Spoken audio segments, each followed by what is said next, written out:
മദ്യവിൽപ്പനയിൽ വൻ വർധനവ്. 2015-16 സാമ്പത്തിക വർഷം വിറ്റഴിച്ചത് 10,534 കോടി രൂപയുടെ മദ്യം. മുൻ വർഷത്തെ അപേക്ഷിച്ച് 1,414 കോടി രൂപയുടെ അധിക വിൽപ്പന.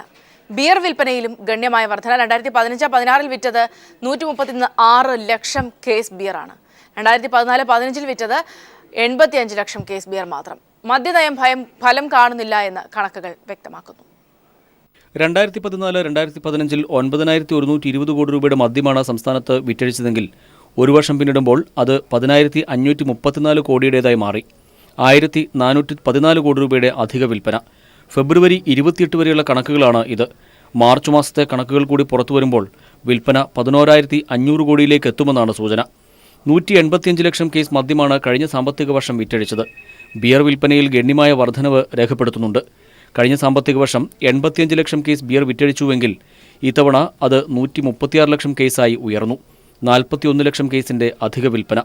ബാറുകൾ പൂട്ടിയതോടെ അധികമായി പാർലറുകൾ അനുവദിച്ചത് ബിയർ വിൽപ്പന ഉയരാൻ ഇടയാക്കിയിട്ടുമുണ്ട്.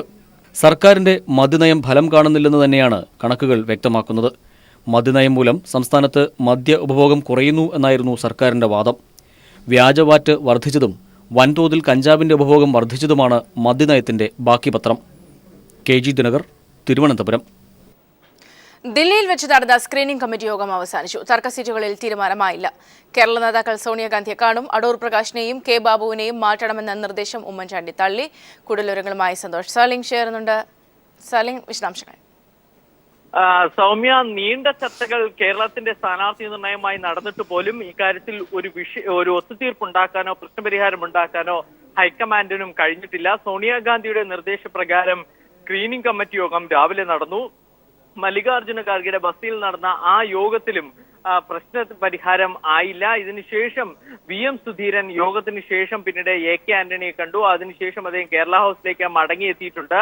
എന്നാൽ മല്ലികാർജുന ഖാർഗെയുടെ ബസ്തിക്കുള്ളിൽ രമേശ് ചെന്നിത്തലയും മുഖ്യമന്ത്രി ഉമ്മൻചാണ്ടിയും മല്ലികാർജുന ഖാർഗെയും മുഗൾ ബാസ്തിക്കും തമ്മിലുള്ള കൂടിയാലോചനകൾ ഇപ്പോഴും പുരോഗമിക്കുന്നുണ്ട്. പക്ഷേ ഒരു പ്രശ്ന പരിഹാരം, ഒരു ഒത്തുതീർപ്പ് ഫോർമുല ഉണ്ടായിട്ടില്ല. ഇതിനിടയിൽ ഹൈക്കമാൻഡ് ചില നിർദ്ദേശങ്ങൾ നൽകിയിരുന്നു. അതായത് നിരന്തരം മത്സരിക്കുന്നവരെ മാറ്റണം എന്ന ആവശ്യം ഇപ്പോൾ വേണ്ടതില്ല. പകരം ആരോപണ വിധേയരെ വേണമെങ്കിൽ ഒഴിവാക്കാം. അങ്ങനെ ആരോപണ വിധേയരായിരിക്കുന്നത് അടൂർ പ്രകാശും കെ ബാബുവുമാണ്. ഇവര് രണ്ടുപേരെ ഒഴിവാക്കുന്ന കാര്യം ആലോചിക്കാം എന്ന തരത്തിൽ ഹൈക്കമാൻഡ് നേതാക്കൾ സംസാരിച്ചു.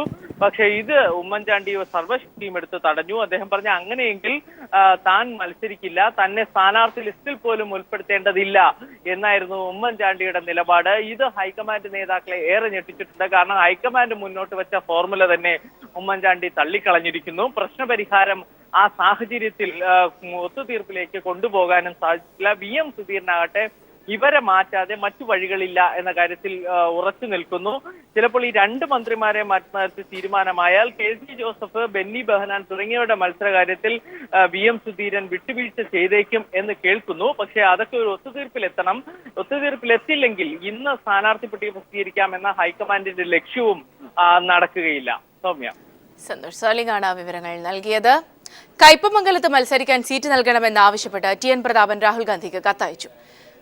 കത്ത് രാഹുൽ ഗാന്ധി സ്ക്രീനിംഗ് കമ്മിറ്റി യോഗത്തിൽ വായിച്ചു. നേരത്തെ മത്സരിക്കാൻ തയ്യാറല്ല എന്ന് കാണിച്ച പ്രതാപൻ KPCCക്ക് കത്തയച്ചിരുന്നു. ഇതോടെ TN പ്രതാപന്റെ കപട നിലപാട് പുറത്തായി. കൂടുതൽ വിവരങ്ങളുമായി മനോജ് ശങ്കർ ചേരുന്നുണ്ട്. മനോജ്, വിശദാംശങ്ങൾ. സൗമ്യ, മത്സരിക്കാനില്ലെന്നും സംഘടനാ പ്രവർത്തനം നടത്താനാണ് താല്പര്യമെന്നും പ്രഖ്യാപിച്ച് കയ്യടി നേടിയ TN പ്രതാപൻ കയ്പമംഗലത്ത് സീറ്റ് വേണമെന്ന് ആവശ്യപ്പെട്ട് രാഹുൽ ഗാന്ധിക്ക് അയച്ച കത്താണ് ഇപ്പോൾ പുറത്തു വന്നിരിക്കുന്നത്. കോൺഗ്രസ് ഉപാധ്യക്ഷൻ രാഹുൽ ഗാന്ധി തന്നെ പ്രതാപൻ അയച്ച ഈ ഡിജിറ്റൽ കത്ത് തെരഞ്ഞെടുപ്പ് സമിതിയിൽ വായിച്ചു. പിന്നീട് സീറ്റ് നൽകാൻ അനുവാദം നൽകുകയുമായിരുന്നു. ഇതിൽ കത്തിൽ പ്രതാപൻ ചൂണ്ടിക്കാട്ടുന്നത് കയ്പമംഗലത്ത് ഏറ്റവും വിജയസാധ്യത ഉള്ളത് തനിക്കാണ്, മുസ്ലിം വോട്ടർമാരുടെ പിന്തുണയുണ്ട് എന്നെല്ലാം അറിയിച്ചാണ് ഈ കത്തിൽ വിശദാംശങ്ങളായി നൽകിയിരിക്കുന്നത്. എന്നാൽ ഈ ഇത്തരത്തിലൊരു കത്ത് പുറത്തു വന്നത് രാഷ്ട്രീയ എതിരാളികൾ പുറത്തുവിട്ടതാണെന്ന വ്യാഖ്യാനമാണ് പ്രതാപൻ നടത്തുകയും ചെയ്തത്. ഹൈക്കമാൻഡ് നിർബന്ധപൂർവ്വം തന്നെ മത്സരിപ്പിക്കുകയായിരുന്നുവെന്നുമാണ് പ്രതാപൻ പ്രതികരിച്ചിരിക്കുന്നത്. അതേസമയം പ്രതാപനെതിരെ യൂത്ത് കോൺഗ്രസ് ഇപ്പോൾ രംഗത്തെത്തിയിട്ടുണ്ട്. TN പ്രതാപന്റെ ആദർശ പൊയ്മുഖം കൊഴിഞ്ഞു വീണു എന്നാണ് KSU ജില്ലാ പ്രസിഡന്റ് അവസരം നഷ്ടപ്പെടുത്തിയതുമാണ് ഡീൻ കുര്യാക്കോസ് പുറത്തുവിട്ട വാർത്താക്കുറിപ്പിൽ അറിയിച്ചിരിക്കുന്നത്. നിലവിൽ ഇതിനെതിരെ വലിയ രീതിയിലുള്ള വിമർശനമാണ് ഇപ്പോൾ യൂത്ത് കോൺഗ്രസിൽ ഉയരുകയും ചെയ്യുന്നത്. കൊടുങ്ങല്ലൂരിൽ പരാജയ സാധ്യത മുന്നിൽ കണ്ടാണ് മത്സര രംഗത്ത് നിന്നും പിന്മാറുന്നതായി TN പ്രതാപൻ പ്രഖ്യാപിച്ചത്. തുടർന്ന് സിറ്റിംഗ് MLA ആയ VS സുനിൽകുമാർ കയ്പമംഗലത്ത് നിന്ന് മാറുന്നതായി അറിഞ്ഞതോടെ ആദർശ പൊയ്മുഖം മാറ്റിവെച്ച് സീറ്റ് ഉറപ്പിക്കാൻ രഹസ്യമായാണ് പ്രതാപൻ കരുക്കൾ നീക്കുകയും ചെയ്തത്. ഇതോടുകൂടി പ്രതാപനെ പിന്തുണച്ചിരുന്ന സുധീരന്റെ നിലപാടിലും വലിയ രീതിയിലുള്ള വിമർശനങ്ങൾ ഉയർന്നിരിക്കുകയാണ്. സൗമ്യ, മനോജ് ശങ്കറാണ് വിവരങ്ങൾ നൽകിയത്. സ്ഥാനാർത്ഥിത്വം ആവശ്യപ്പെട്ട് ഹൈക്കമാൻഡിന് കത്ത് അയച്ചിട്ടില്ല എന്ന് TN പ്രതാപൻ പീപ്പിൾ ടിവിയോട് പറഞ്ഞു. രാഷ്ട്രീയ ശത്രുക്കൾ വ്യാജ കത്ത് പ്രചരിപ്പിക്കുകയാണ്. നേതൃത്വം ഇങ്ങോട്ട് ആവശ്യപ്പെട്ടാണ് മത്സരിക്കുന്നതെന്നും TN പ്രതാപൻ പറഞ്ഞു. എൻ്റെ വ്യക്തിപരമായ അഭിപ്രായത്തിൽ അപ്പോഴും ഇപ്പോഴും അതേപോലെ നിൽക്കുന്ന ആളാണ്. ഞാൻ ഇത്തവണ എന്നെ പുതിയ ആളുകൾക്ക് വേണ്ടി ഒഴിവാക്കി തരണമെന്നാണ് ഞാൻ ആവശ്യപ്പെട്ടുള്ളത്. പക്ഷെ എന്നാൽ കോൺഗ്രസ് ഉപാധ്യക്ഷൻ രാഹുൽ ഗാന്ധിയുടെ നിർബന്ധപൂർവമായ സൗഹാർദ്ദത്തോടു കൂടിയ സമ്മർദ്ദമാണ് ഈ കാര്യത്തിൽ പുനരാലോചനയ്ക്ക് അവസരമുണ്ടായത്. അദ്ദേഹം നിർബന്ധമായും ഈ തെരഞ്ഞെടുപ്പിൽ മത്സരിക്കണമെന്ന് ആവശ്യപ്പെട്ടു. സംഘടനാപരമായ കാര്യങ്ങൾ വേറെയാണ് എന്നാണ് അദ്ദേഹത്തിൻ്റെ അഭിപ്രായം. രാഹുൽ ഗാന്ധിക്ക് കത്തയച്ചിരുന്നു എന്നൊരു അതൊക്കെ അടിസ്ഥാനരഹിതമാണ്. എൻ്റെ ആത്മസുഹൃത്തുക്കളായ ആരെങ്കിലും ഒരു പക്ഷേ ചില മാധ്യമങ്ങൾക്കൊക്കെ നടത്തിക്കൊണ്ടിരിക്കുന്ന എന്നോടുള്ള വ്യക്തിപരമായ സ്നേഹം കൊണ്ടുള്ള ബുദ്ധിപരമായ ചില പ്രചരണങ്ങളാവാനിടയുണ്ട്. അതിനെ ഒരു സദുദ്ദേശത്തോടുകൂടി കാണുകയാണ്. ഞാൻ ഒരു തരത്തിലും അത്തരത്തിൽ ഒരു കത്ത് അയച്ചിട്ടുമില്ല. 100% അടിസ്ഥാനരഹിതമാണ്. കയ്പമംഗലത്ത് തന്റെ പേര് പരിഗണിച്ചിരുന്നതായി KSU നേതാവ് ശോഭാ സുബിൻ. ദില്ലിയിലെത്തി നേതാക്കളെ കണ്ടപ്പോഴും ഇക്കാര്യത്തിൽ ഉറപ്പ് നൽകി. ഇനി കയ്പമംഗലത്ത് ആര് സ്ഥാനാർത്ഥിയായാലും അവർക്ക് വേണ്ടി പ്രവർത്തിക്കുമെന്നും ശോഭാ സുബിൻ പറഞ്ഞു. തുടക്കത്തിൽ തന്നെ ലിസ്റ്റ് വന്നപ്പോൾ എൻ്റെ പേരുണ്ടായിരുന്നതിൽ എനിക്ക് ഏറെ സന്തോഷമുണ്ടായിരുന്നു. കാരണം തൃപ്രയാർ ഡിവിഷൻ എന്ന് പറയുന്ന ജില്ലാ പഞ്ചായത്തിൽ 6500ഓളം വോട്ടുകളുടെ ഭൂരിപക്ഷമുണ്ടായിരുന്ന LDFിൻ്റെ സ്ഥാനാർത്ഥിയെ പരാജയപ്പെടുത്തിയത് കയ്പമംഗലം നിയോജകമണ്ഡലം ഉൾപ്പെടുന്ന 2 പഞ്ചായത്തുകൾ കൂടി ഉൾപ്പെടുന്ന സ്ഥലത്താണ്. ആ തീരുമാനത്തിൽ നിന്നാണ് കയ്പമംഗലം നിയോജകമണ്ഡലത്തിലേക്ക് മത്സരിക്കണം എന്ന് പറയുന്ന നിർദ്ദേശം പാർട്ടി തരാൻ തയ്യാറായതും ഞാൻ മാനസികമായിട്ട് അതിന് തയ്യാറായതും. കോഴിക്കോട് കൊയിലാണ്ടിയിൽ N സുബ്രഹ്മണ്യനെ സ്ഥാനാർത്ഥിയാക്കുന്നതിനെതിരെ പ്രതിഷേധം. KP അനിൽകുമാർ അനുകൂലികളാണ് പ്രതിഷേധിച്ചത്. കൂടുതലുമായി സിജു കണ്ണൻ ചേരുന്നുണ്ട്. സിജു, വിവരങ്ങൾ. സൗമ്യ, കോൺഗ്രസ് സ്ഥാനാർത്ഥിത്വവുമായി ബന്ധപ്പെട്ട് സംസ്ഥാന നേതാക്കൾ തന്നെ പരസ്പരം വടംവലി നടത്തുമ്പോഴാണ് കോഴിക്കോട് കൊയിലാണ്ടിയിൽ ശക്തമായ പ്രതിഷേധമുണ്ടായത്. നിലവിൽ തീരുമാനമെടുത്ത 70 സീറ്റുകൾ ഉൾപ്പെടുന്നതാണ് കൊയിലാണ്ടി. ഇവിടെ N സുബ്രഹ്മണ്യനെ സ്ഥാനാർത്ഥിയാക്കാനുള്ള നീക്കമാണ് നേതൃത്വം നടത്തുന്നത്. എന്നാൽ ഇതിനെതിരെ KP അനിൽകുമാറിന്റെ അനുയായികൾ ശക്തമായ പ്രതിഷേധമാണ് ഇന്ന് കൊയിലാണ്ടിയുടെ വിവിധ ഭാഗങ്ങളിൽ സംഘടിപ്പിച്ചത്. കൊയിലാണ്ടി നഗരത്തിൽ 200-ലേറെ പ്രവർത്തകർ N സുബ്രഹ്മണ്യനെതിരെ മുദ്രാവാക്യം മുഴക്കിക്കൊണ്ട് പരസ്യമായ രംഗത്തെത്തി. KP അനിൽകുമാറിനെ ഇവിടെ സ്ഥാനാർത്ഥിയായി കൊണ്ടുവരണമെന്നാണ് ഇവരുടെ ആവശ്യം. അതോടൊപ്പം തന്നെ ചേമഞ്ചേരി, ചെങ്ങോട്ടുകാവ്, പയ്യോളി തുടങ്ങിയ സ്ഥലങ്ങളിലും പ്രതിഷേധമുണ്ടായി. സോളാർ ആരോപണ വിധേയനായ N സുബ്രഹ്മണ്യനെ മാറ്റണമെന്നും പേയ്മെന്റ് സീറ്റാണെന്നും ആരോപിച്ച് പ്രവർത്തകർ നഗരത്തിലുടനീളം പരസ്യമായി പോസ്റ്റർ പതിക്കുന്ന സാഹചര്യവും ഉണ്ടായി. സ്ഥാനാർത്ഥിത്വവുമായി ബന്ധപ്പെട്ട ചർച്ചകൾ തുടരുന്നതിനാൽ N സുബ്രഹ്മണ്യനെ മാറ്റാനുള്ള സാഹചര്യമുണ്ടെന്നും N സുബ്രഹ്മണ്യന് പകരം KP അനിൽകുമാറിനെ കൊണ്ടുവരണമെന്നുമാണ് ഇവർ ശക്തമായി ആവശ്യപ്പെടുന്നത്. ഈ ആവശ്യം അംഗീകരിക്കാത്ത പക്ഷം തിരഞ്ഞെടുപ്പിൽ നിസ്സഹകരണം ഉൾപ്പെടെയുള്ള ശക്തമായ പ്രതിഷേധം സംഘടിപ്പിക്കാനാണ് ഇവർ തീരുമാനിച്ചിരിക്കുന്നത്. N സുബ്രഹ്മണ്യനെ സ്ഥാനാർത്ഥിയാക്കാനുള്ള നീക്കത്തിൽ പ്രതിഷേധിച്ചുകൊണ്ട് നിലവിൽ കൊയിലാണ്ടി മണ്ഡലം മഹിളാ കോൺഗ്രസ് ഭാരവാഹി ശ്രീജാറാണി ഉൾപ്പെടെ യൂത്ത് കോൺഗ്രസിന്റെയും വിവിധ തലങ്ങളിലുള്ള 20-ലേറെ ഭാരവാഹികൾ രാജിവെച്ചിട്ടുണ്ട്. സൗമ്യ, സിജു കണ്ണനാണ് വിവരങ്ങൾ നൽകിയത്. സുരേന്ദ്രൻ പിള്ള കേരള കോൺഗ്രസ് വർക്കിംഗ് ചെയർമാൻ സ്ഥാനം രാജിവെച്ചു. വരുന്ന നിയമസഭാ തെരഞ്ഞെടുപ്പിൽ സുരേന്ദ്രൻ പിള്ള നേമത്ത് സ്ഥാനാർത്ഥിയായേക്കും. ഇതിനായി JDU നേതൃത്വവുമായി ആശയവിനിമയം നടത്തി. കടുത്തുരുത്തി സീറ്റ് വിജയസാധ്യത ഇല്ലാത്തതാണെന്ന് സുരേന്ദ്രൻ പിള്ള ആവർത്തിച്ചു. നിയമസഭാ തെരഞ്ഞെടുപ്പിൽ നേമം മണ്ഡലത്തിൽ നിന്നും മത്സരിക്കാനാണ് സുരേന്ദ്രപിള്ളയുടെ തീരുമാനം. ഇതിനായി JDUവുമായി ആശയവിനിമയം നടത്തിക്കഴിഞ്ഞു. പുതിയ രാഷ്ട്രീയ നിലപാടെടുക്കുന്നതിന്റെ ഭാഗമായിട്ടാണ് സുരേന്ദ്രപിള്ള കേരള കോൺഗ്രസ് പ്രവർത്തകരുടെ യോഗം വിളിച്ചത്. പാർട്ടിയുടെ വർക്കിംഗ് ചെയർമാൻ സ്ഥാനം രാജിവെച്ചതായി സുരേന്ദ്രപിള്ള അറിയിച്ചു. ഞങ്ങൾക്കിപ്പോൾ ലഭിച്ചിരിക്കുന്ന കടുത്തുരുത്തി സീറ്റ്, ആ സീറ്റിൽ മത്സരിച്ച് വിജയിക്കാമെന്നുള്ള ഞങ്ങളുടെ ചെയർമാൻ്റെ ആഗ്രഹം, അത് മെയ് 19-ാം തീയതി ആകുമ്പോൾ ആസ്ഥാനത്താകുമെന്ന് ഞങ്ങൾക്കെല്ലാവർക്കും നല്ലവണ്ണം ബോധ്യപ്പെട്ടു. അതുകൊണ്ട് ഞാൻ എൻ്റെ വർക്കിംഗ് ചെയർമാൻ സ്ഥാനം, കേരള കോൺഗ്രസ് പാർട്ടിയുടെ സംസ്ഥാന വർക്കിംഗ് ചെയർമാൻ സ്ഥാനം രാജിവെക്കാൻ തീരുമാനിച്ചു. തന്നോടൊപ്പം തിരുവനന്തപുരം, കൊല്ലം, പാലക്കാട്, കാസർഗോഡ്, കണ്ണൂർ, കോഴിക്കോട്, വയനാട്, തൃശൂർ ജില്ലാ ഭാരവാഹികളും സംസ്ഥാന ഭാരവാഹികളും രാജിവെച്ചതായി സുരേന്ദ്രൻപിള്ള അവകാശപ്പെട്ടു. 2 ദിവസങ്ങൾക്ക് മുമ്പ് ജനതാദൾ നേതാവ് വീരേന്ദ്രകുമാറുമായി കോഴിക്കോട് വെച്ച് സുരേന്ദ്രൻപിള്ള ചർച്ച നടത്തിയിരുന്നു. JDU-വിൽ ചേരുന്നതിനുള്ള ആശയവിനിമയം ആരംഭിച്ചു കഴിഞ്ഞതായി സുരേന്ദ്രൻപിള്ള പറഞ്ഞു. കഴിഞ്ഞ LDF സർക്കാരിൽ പൊതുമരാമത്ത് മന്ത്രിയായിരുന്ന സുരേന്ദ്രൻപിള്ള ഇത്തവണ തിരുവനന്തപുരം സീറ്റ് ജനാധിപത്യ കേരള കോൺഗ്രസിന് നൽകിയതിൽ പ്രതിഷേധിച്ചാണ് പാർട്ടിയിലെ എല്ലാ സ്ഥാനങ്ങളും രാജിവെച്ചത്. News bureau, Thiruvananthapuram. നിയമസഭാ തെരഞ്ഞെടുപ്പിൽ മത്സരരംഗത്തുണ്ടാകുമെന്ന് കേരള കോൺഗ്രസ് ജേക്കബ് ഗ്രൂപ്പ് ചെയർമാൻ ജോണി നെല്ലൂർ പറഞ്ഞു.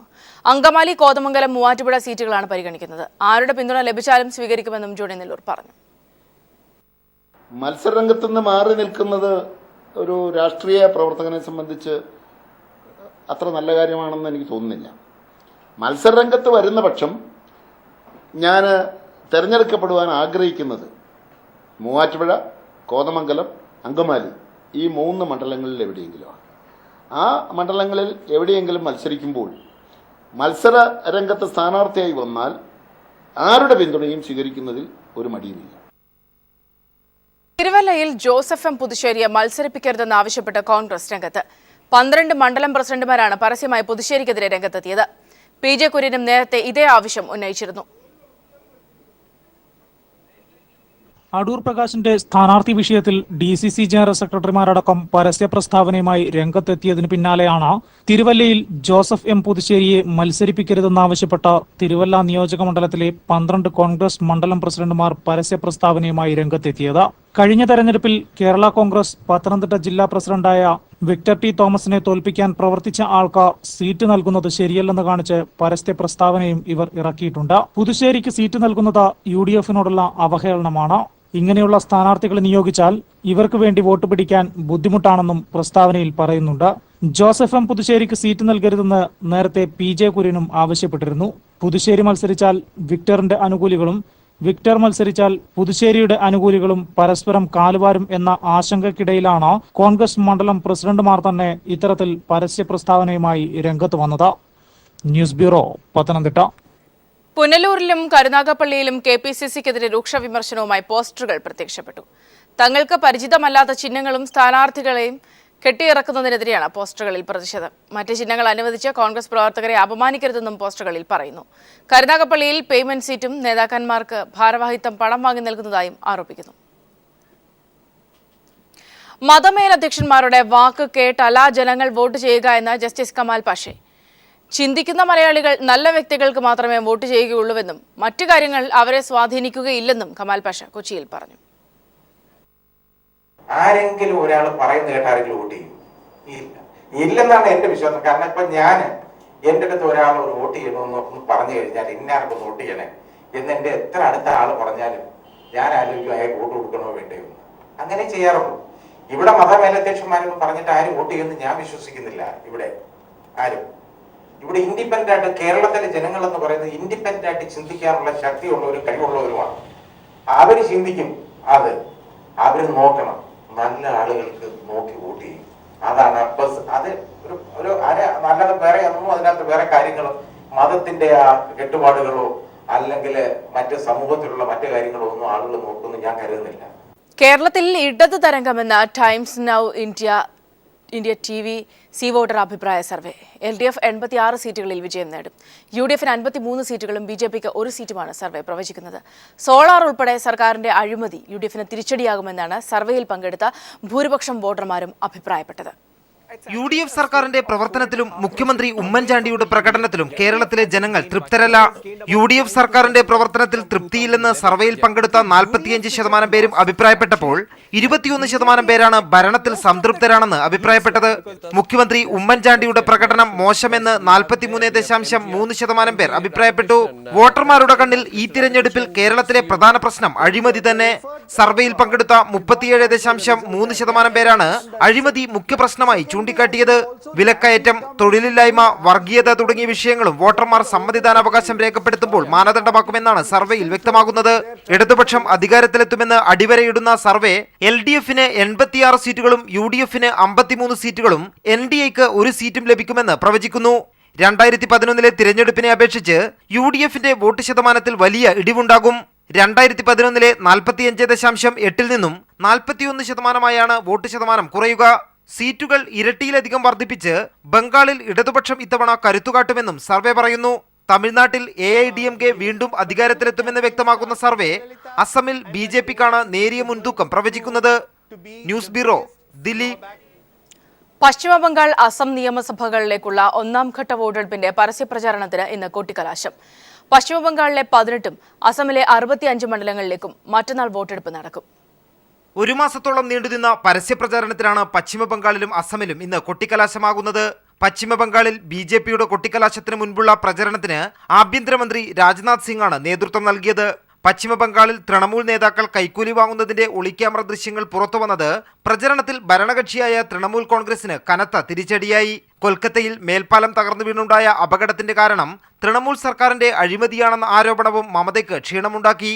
5 വർഷത്തെ ഭരണനേട്ടങ്ങൾ ചൂണ്ടിക്കാട്ടി തൃണമൂൽ കോൺഗ്രസ് പ്രചരണം നയിക്കുമ്പോൾ മമതാ സർക്കാരിന്റെ കാലത്തെ വികസന മുരടിപ്പും കാർഷിക രംഗത്തെ പിന്നോക്കാവസ്ഥയുമാണ് ഇടതു പാർട്ടികൾ ആയുധമാക്കുന്നത്.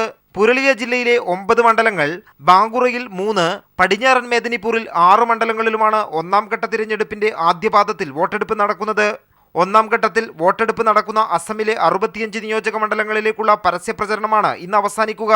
കോൺഗ്രസ് സഖ്യവും BJP നേതൃത്വം നൽകുന്ന NDA സഖ്യവും തമ്മിലാണ് അസമിൽ പ്രധാന പോരാട്ടം. പ്രവർത്തകരുടെ ആവേശം അതിരുകടക്കാതിരിക്കാൻ കനത്ത സുരക്ഷാ ക്രമീകരണങ്ങളാണ് ഇരു സംസ്ഥാനങ്ങളിലും ഒരുക്കിയിരിക്കുന്നത്. News bureau, Delhi.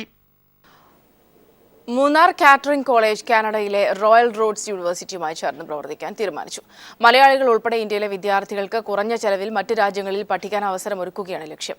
കൂടുതൽ തൊഴിൽ സാധ്യതകളാണ് ഇത്തരം സംരംഭങ്ങളിലൂടെ വളർന്നു വരികയെന്ന് മുൻ അംബാസഡറും ഉന്നത വിദ്യാഭ്യാസ കൗൺസിൽ വൈസ് ചെയർമാനുമായ ഡോക്ടർ TP ശ്രീനിവാസൻ അഭിപ്രായപ്പെട്ടു. കൊച്ചിയിൽ നടന്ന വാർത്താ സമ്മേളനത്തിൽ റോയൽ റോഡ്സ് യൂണിവേഴ്സിറ്റി പ്രതിനിധികളായ Tesha Welch, Eugene Tomlinson, Royal Group chairman Tizan Thachankary, Munnar catering college director Mary Tizan Thachankary എന്നിവർ പങ്കെടുത്തു.